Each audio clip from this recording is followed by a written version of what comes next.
그 다음 사례를 보겠습니다. 이 사례에서 아까 제가 이제 오랫동안 치료를 했던 그분인데, 요 당시에는 이제 53세 여자로서 53세 때 이제 한 겁니다. 여기 봤을 때 그래도 여러 번 치료를 했기 때문에 어느 정도 지표가 중간 정도로 많이 와 있습니다. 근데 이게 이상 지표를 한번 보겠습니다. 여기 보면 그 소변에서 산소가 밑으로 떨어져 있습니다. 그 다음에 이쪽에 전기 전도율을 보면 전기 전도율은 타액에서 올라가 있고요. 타액이 아니라 소변에서 올라가 있고 타액은 괜찮습니다. 그 다음에 이게 전자 활동성을 봤을 때 이 소변에서 떨어져 있습니다. 타액은 뭐 그런 데는 괜찮고요. 근데 이것도 떨어진 것도 그래도 좀 많이 올라와가지고 이 정도 된 겁니다.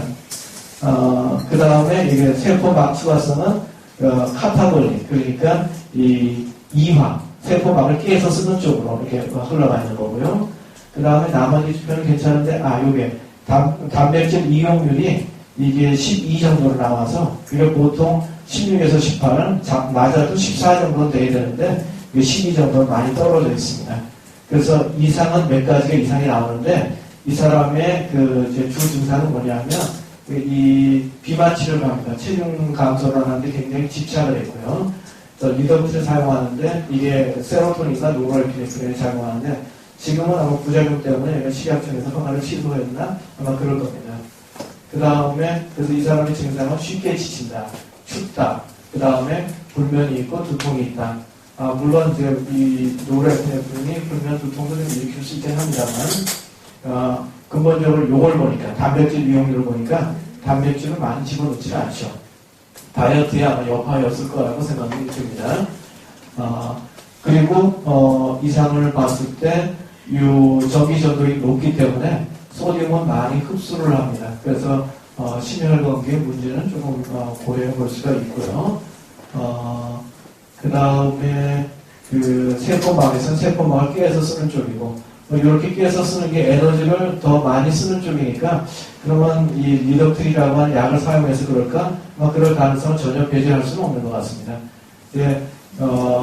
그래서 이 사람의 주 증상을 가지고 이 몸이 많이 지치고 춥고 불면이 있고 두통이 있다 이 주 증상을 가지고 그럼 어떻게 접근할 것인가 봤을 때 여기 전자 활동성이 떨어져 있는 건 분명합니다. 상당히 떨어져 있으니까 이걸 좀 높여줘야 되는데 이 에너지 생성을 높여줘야 되는데 단백질은 물론 들어가야 됩니다만 코엔자임 Q10이 이런 부분에 에너지 생성을 좀 도와주는 역할을 하게 되죠. 그래서 민감한 사람은 이걸 겨울에 쓰면 몸이 좀 덥다 하는 그런 얘기를 하는 사람도 있습니다. 그래서 요걸 코엔자임 Q10을 하나 쓰는 거 하고 그 다음에 가장 기본적인 단백질이 너무 떨어졌으니까 좀 단백질 좀 더 보충하십시오. 예를 들면 생선이나 살코기나 이런 좀 드십시오 하는 거 하고 그 다음에 영양제로서는 스피루리나 크롤렐라, 스피아 크롤렐라라고 하는 제품이 있습니다. 그래서 이 제품을 추천했고요. 이 당시에는 아마 마그네슘 대제를 제가 추천을 안 한 것 같습니다. 두통이 있고 그 다음에 단백질 이용률이 떨어져 있으면 이렇게 단백질이 적게 들어갈 때 마그네슘도 적게 들어간다고 합니다. 그러니까 마그네슘이 낮아질 가능성이 크기 때문에 이때는 마그네슘 대제를 쓰면 두통, 또 여기 심혈관 등에서도 마그네슘이 안정을 시키니까 이런 것에 도움이 될 겁니다. 기본적으로 에너지 생성이 적고 하기 때문에 비타민 B 또는 종합 비타민은 꼭 필요하고요. 그 다음에 이런 경우에 물을 먹게 되면 이제 소듐의 비율이 좀 떨어지니까 이것도 좀 떨어지는 거 이렇게 볼 수가 있습니다. 그래서 이렇게 처방을 했고요. 그 다음 두 번째 사례를 보면 48세 여자입니다. 주증상은 소화불량이 많고요. 미통도 자주 있고 변비 설사 같은 거 잦은 방인데 냄새가 상당히 한번 끼면 다른 사람이 알 정도로 상당히 좀 쓰인 거죠. 그 다음 피곤하고 근육통이 좀 자주 있고 이런 증상이 있었고요. 근데 이 결과를 보면 전체적으로 결과를 보면 우선 각각이 어떻게 올라가나 내려가나를 보겠습니다. 이 소변에서는 pH 산염기도에서는 소변에서도 염기 쪽으로 알칼리 쪽으로 가 있고 타액에서도 알칼리 쪽으로 두 개 다 가 있습니다. 이렇게 두 개 다 가 있는 건 조금 만성화된 지표 같은 거죠. 그러니까 에너지를 잘 안 쓰고 보호해 주려고 하는 알칼리 쪽으로 나가버리면 그런 부분들이 나오고요. 근데 그것만 있는 게 아니고 이쪽 보니까 전기전도율에서는 또 전기전도율이 올라가 있습니다. 그러니까 뭔가 이 몸에서 많은 활동을 하고 급성 에너지를 막으려고, 급성 스트레스를 막으려고 하는 그런 쪽으로 올라가 있는 것도 보이고요. 그 다음에 이쪽에 전자 활동성을 봤을 때도 여기 조금 소변에서 좀 올라가 있습니다. 그러니까 에너지를 많이 생성을 하려고 하는 그런 부분들이 보이고, 요거는 급성 상태에 가까운 거고요. 그 다음에 이쪽에 보면 세포막 투과성, 이거 봤을 때 아나볼릭, 그래서 동화작용, 세포막을 잘 깨지 않고 보호하려고 하는 그런 상황인데, 이건 만성 상태에 가까운 그런 상태고요.